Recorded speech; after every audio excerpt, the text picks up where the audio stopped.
I'm an addict for sneakers. We definitely have got to discuss last night's release during the halftime show with Justin Timberlake. Before we do, make sure to subscribe if you're new. There's a little bell next to where it says subscribe or subscribed.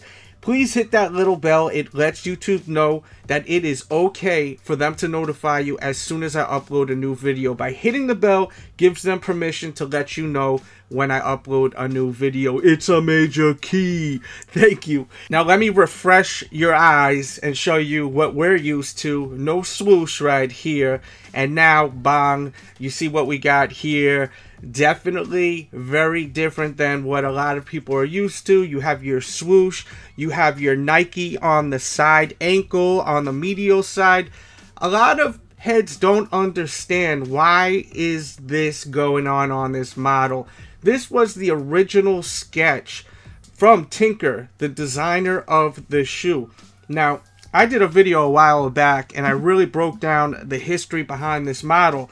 And one thing about this shoe is that it was inspired by this Nike Air Revolution shoe. They were actually debating on naming the Jordan 3 the Air Jordan Revolution because he used the inspiration from this shoe that he designed on the Jordan 3, but they ended up running with the Jordan 3. That's what they ran with. As we're looking at this new version of an old sketch, it's kind of cool to see because it kind of breaks down a lot of history. Inside the footbed, he actually has the original sketch to the shoe. On the back of one tongue, you'll have Justin Timberlake's signature stitched in. And then on the other tongue, you have Tinker's signature stitched in. On the medial side, you have the Nike on the ankle. And that brings back that whole look from the Nike Air Revolution shoe from back in the days. And that's a good way to answer a lot of people's questions when it comes to why did they put a swoosh on this shoe. It looks ugly, it looks hideous. I don't really see anyone really speaking about why they did that. And I understand not everyone knows the history of these shoes. I mean, this released in '88, if I'm not mistaken. That was a long time ago. It's 2018. So a lot of people have no damn clue why the hell they put a swoosh. They just think, oh, they wanted to do something different. They threw a swoosh on the side, and they also threw a Nike on the other side. It looks whack. It looks bootleg. There is reasons behind it, as I just showed you with the Nike Air Revolution shoe, which is a really nice pair of kicks. I personally love that model. Now, this released during Justin Timberlake's halftime performance on the Sneakers app. I had no clue about it. I didn't even see it pop up on my phone, so I didn't buy the shoe. I seen some people got them, but I was too busy watching the game. I was watching the performance at the time. I thought he put on a pretty good show. I mean, he got tons of hits. Let me know what you think of his performance. Were you digging it? Were you feeling like it was kind of all over the place? I heard a lot of people criticizing it and saying it was a little all over the place as far as the performance, but I thought it was great. And let me know how you feel about this model, them bringing to life the sketch that Tinker did before putting out the finalized version without the swoosh, without the Nike branding on the upper medial side by the ankle. Do you like it better or not? You ain't feeling it. You're glad that they took that swoosh out, and you think that was a great move that they did that back in the days instead of what we're getting or what we're seeing right now. I doubt we'll ever be able to buy this again. This was just something special with Justin Timberlake, but they will be releasing this colorway right here that you're looking at, and the release date is going to be on 3/24. Retail will be $200. To me, that's very expensive. I mean, I don't understand why they would charge $200, but I guess, you know, we got the Nike Air on the back. They always seem to upcharge the shoe when they add the Nike Air on the back. It is what it is. I don't think it's going to be something that's going to sit. Let me know your opinions. Let me know your thoughts on it. And I'm definitely going to add to this video a review / comparison on the Air Jordan 3. Plus, I'm going to give you guys tips on how to avoid the paint from cracking on your Jordan 3s, because that seems to be a very big problem with the shoe, the actual paint cracking on the midsole. So stay tuned, because I'm going to hit you with that video. Before I do, I got to let you know I got the Sneaker Addict t-shirts. They are available now. Tons of different colorways, different styles. You're seeing some of them right now.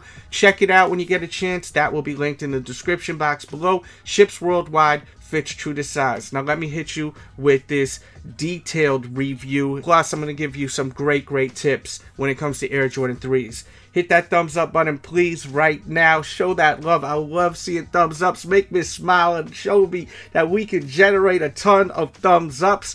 Let's get into this detailed review. Alright, so here we go with a super detailed look at the Air Jordan 3 white cements right here. These are a lot of people's favorite shoes. I did do a review in the past, but I got a better camera now, and I just know I can review this shoe way better. So let's get into it. As you can see, we got both versions with the Nike Air in the back, and we have it with the Jumpman Air in the back. The Jordan 3 is well known for when Michael Jordan dunked in the slam dunk contest All-Star Weekend from the foul line. A lot of people, including myself, watched that live and was just blown away by that dunk. And besides the history of the shoe, it's just a sick looking sneaker on feet, which I'll show you in a little bit. Upper is a combination of tumbled leather, like over here. And then you have a layer of a full grain leather over here that goes around the toe. And then you have your infamous elephant print around the toe box and on the heel, as you can see. With your Air unit right there. And the Air Jordan 3 was the first Air Jordan to have a visible Air unit. And this mid and outsole was inspired by the Nike Air Revolution shoe. They were actually thinking about naming this the Air Jordan Revolution because they took the mid and outsole from the Air Jordan Revolution. And this is the Nike Air Revolution, by the way. If you don't know about this shoe, this was a shoe that Tinker designed before the Air Jordan 3, as I was saying, and they used the inspiration of the mid and outsole, as you can see right there. Perforations on a full grain leather. You've got a hit of black up top. You also have hits of red over here. The red definitely gives it a nice accent with the Jumpman on the tongue. As you can see, you got your white laces, perforations on a leather tongue, and there's a look at the toe. With your elephant print wrapping around with that full grain leather up top, and then on the toe you got your tumbled leather. There's a look inside on the footbed. There's a look at the back of the shoe. As you can see, you got your Jumpman Air, and we'll throw in these two, and you have your Nike Air. Some love the Nike Air better, some love the Jumpman better, some don't care, like myself. I don't care. Either or is good. As long as they're crispy and I can wear them, I'm happy. And there you go with a close-up detailed look at the Air Jordan White Cement 3. Keep in mind, all Air Jordan 3s tend to crack over here with the paint. I always recommend that when you buy these shoes, if you want to keep them clean and break them out in a couple of years from now, I totally understand. I've done it in the past, but you don't want to wait too long, because if this midsole isn't used to pressure being applied, the paint tends to weaken up, and then when you throw them on your feet a few years later, they crack easily. When you get your 3s, throw them on your feet, walk around the house for about an hour. Go around a little bit, throw them in the box, let them marinate for a couple of years if you want to break them out later. So as far as heads that buy shoes and they plan on wearing them in a couple of years from now, because they don't want to wear them when they first release, because everyone's wearing them, which is totally understandable, always still throw them on your feet so you can apply pressure on this midsole. Strengthen up that midsole and paint by doing that. It's a tip that I wish someone told me about years ago, because I wasted a bunch of pairs of Jordan 3s that I bought doubles of, and I just left them in the box, threw them on my feet, second wear, first wear sometimes, paint cracked, and that just sucks. That's a very big tip right there. If you don't know about that, now you know. Make sure to hit the like button right now too if you're enjoying this episode. Let me show you these on feet. Alright, so here we go with an on-foot look at the Air Jordan 3s, the white cement Air Jordan 3s, classics. As far as the fit, I recommend going true to size or going down half a size even. If you got a wide foot, stay true to size though. These are definitely one of my favorites, not my favorite Air Jordan, but they are so sweet. This is a shoe that I wish they would release every other year, because there's just nothing like having a fresh new pair of these. I always recommend getting something that will avoid creasing on the toe. Basically all Air Jordans crease like crazy at the end of the day. So if it's a pair that you want to keep looking fresh, I always recommend getting something to avoid creasing on the toe. Make sure to share this on your Facebook, Twitter, Google+. Hit the like button right now if you love these shoes. Make sure to also check out my blog, thesneakeraddict.com, for your sneaker news. And with that said, you know I gotta hit you with that infamous burp, burp, burp, burp, burp, bird's eye view.